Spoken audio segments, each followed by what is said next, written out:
नमस्कार दोस्तों, आप देख रहे हैं यूपी न्यूज़ और मैं हूं अनूप श्रीवास्तव। और मैं इस वक्त खड़ा हूं लखनऊ के उसी लेवाना होटल के बिल्कुल सामने, जहां पर कल ये अग्निकांड हुआ था और जिसमें जो है वो आप इस तीसरे फ्लोर पे, ये होटल है, होटल की बिल्डिंग है और इस बिल्डिंग के तीसरे फ्लोर पे आग लगी थी, जिसका धुआं तीसरे फ्लोर के बाद दूसरे फ्लोर पर भी पहुंचा। और इस अग्निकांड में 4 लोगों की मौत हो गई और करीब 11 लोग घायल हुए। और उसके बाद से ही पूरे शहर में, पूरे शासन में, प्रशासन में अफरा तफरी मची हुई है। आज यहाँ पर जांच चल रही है। अभी यहाँ पर शासन ने इसकी जांच के लिए एक कमेटी बनाई है, जिसमें लखनऊ के पुलिस कमिश्नर एसबी शिरोडकर और कमिश्नर रोशन जैकब को शामिल किया गया है। दोनों यहाँ पर आए हुए थे। पुलिस कमिश्नर यहाँ से जा चुके हैं, लेकिन रोशन जैकब अभी भी अंदर है और ऊपर हैं। वो इस वक्त तीसरी मंजिल की तरफ, दूसरी मंजिल की तरफ गई हैं, जहाँ वो दरवाज़ा आप देख रहे हैं खुला हुआ है, उसके अंदर गई हैं। वहाँ से वो जो है वो जाँच कर रही हैं। आप देखिए, ये बिल्डिंग पूरी तरह से नियमों को ताक पे रख के बनाई गई है। इसके फायर की एनओसी जो है 2023 तक थी, लेकिन फायर विभाग ने किस आधार पर इसको एनओसी दी है आप देख सकते हैं। ये लोहे का, आयरन का जो स्ट्रक्चर है सीढ़ी नुमा, और ये ऊपर तीसरी मंजिल तक गया है। लेकिन स्ट्रक्चर तो बनाया गया, लेकिन इसको अंदर स्ट्रक्चर पे चढ़ के आप बिल्डिंग के अंदर नहीं जा सकते हैं, क्योंकि आप ये देखिए कि इसके बाद जो है वो जो आप ये ब्राउन कलर के पट्टे देख रहे हैं, ये पट्टे प्लाईवुड के बने हैं। इसके पीछे जो है आयरन रॉड भी लगाया गया है, जिसकी वजह से जब आग लगी तो उस वक्त लोगों ने इधर से भागने की कोशिश की, इधर से निकलने की कोशिश की, तो वो निकल नहीं पाए। ये जो दरवाज़ा आप देख रहे हैं जो खुला हुआ है, ये कल फायर ब्रिगेड जब आग बुझा रहा था, उसके जवानों ने जो है इसको तोड़ा, जेसीबी से तोड़ा गया।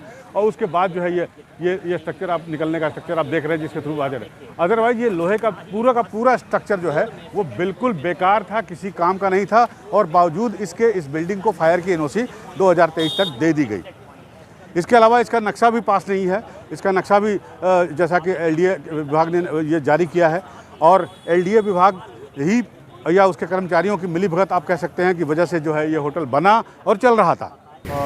लखनऊ विकास प्राधिकरण के उपाध्यक्ष इंद्रमणि त्रिपाठी साहब ने कहा कि इंटरनल इनकी जांच हुई है इस पूरे बिल्डिंग के प्रकरण पर, और वो जांच रिपोर्ट जो है वो शासन को भेज दी गई है और शासन उसका अध्ययन करेगा। फोरेंसिक की रिपोर्ट का अध्ययन किया जाएगा। उसके बाद जो है कोई कार्रवाई की जाएगी, और वो कार्रवाई हो सकता है कि इस बिल्डिंग के ध्वस्तीकरण से भी संबंधित हो, उससे जुड़ी हो सकती है। इस बिल्डिंग का ध्वस्तीकरण भी किया जा सकता है। फिलहाल लोग यहाँ पर आप देख रहे हैं, कुछ लोग अभी भी आ रहे हैं, यहाँ से जा रहे हैं। अपना सामान जिनका छूट गया था वो आके ले जा रहे हैं।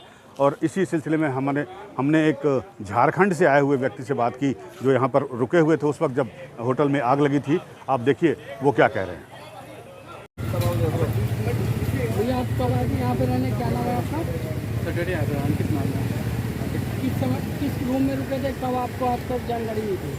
हाँ, 8 बजे सुबह में मैं वहाँ से यहाँ निकला था, 7:30 बजे आ गया था। आप यहाँ कब से रुके हुए थे, आप क्या करते हैं?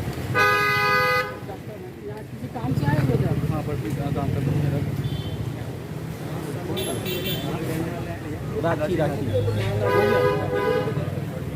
होटल के स्टाफ ने जो यात्री यहाँ ठहरे हुए थे उनको सूचना नहीं दी। वो जो लाइट लगी होती है फर्श पर, जिसके सहारे लोग बाहर निकलते हैं, जैसा कि आपने उसको विमानों में भी देखा होगा, जहाज़ में, वो भी यहाँ पर नहीं थी, जिसकी वजह से वो उसकी सहायता से बाहर निकल पाएँ। स्प्रिंकलर काम नहीं कर रहे थे, पानी छिड़कने वाले जो होते हैं, फायर स्मोक जो होता है, स्मोक रीडर होता है, वो भी काम नहीं कर रहा था। बावजूद इस बिल्डिंग को फायर एनओसी दे दी गई थी।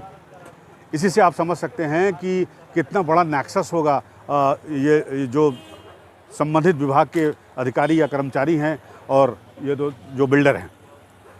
और ये सिचुएशन सिर्फ इसी बिल्डिंग की नहीं है, इसी बिल्डिंग की बात लखनऊ की नहीं है। लखनऊ में ऐसे कई बिल्डिंग है, ऐसे कई होटल्स हैं और ऐसे कई रेस्टोरेंट हैं और कमर्शियल, नॉन कमर्शियल ऐसे बिल्डिंग्स हैं जो कि नियमों को ताक पे रख के बनाए गए हैं और जो कि फाइटिंग के लिहाज से भी बेहद संवेदनशील हैं।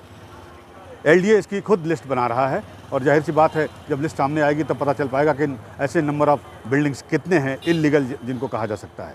कैमरामैन अमन वर्मा के साथ अनूप श्रीवास्तव, यूपी न्यूज़, लखनऊ।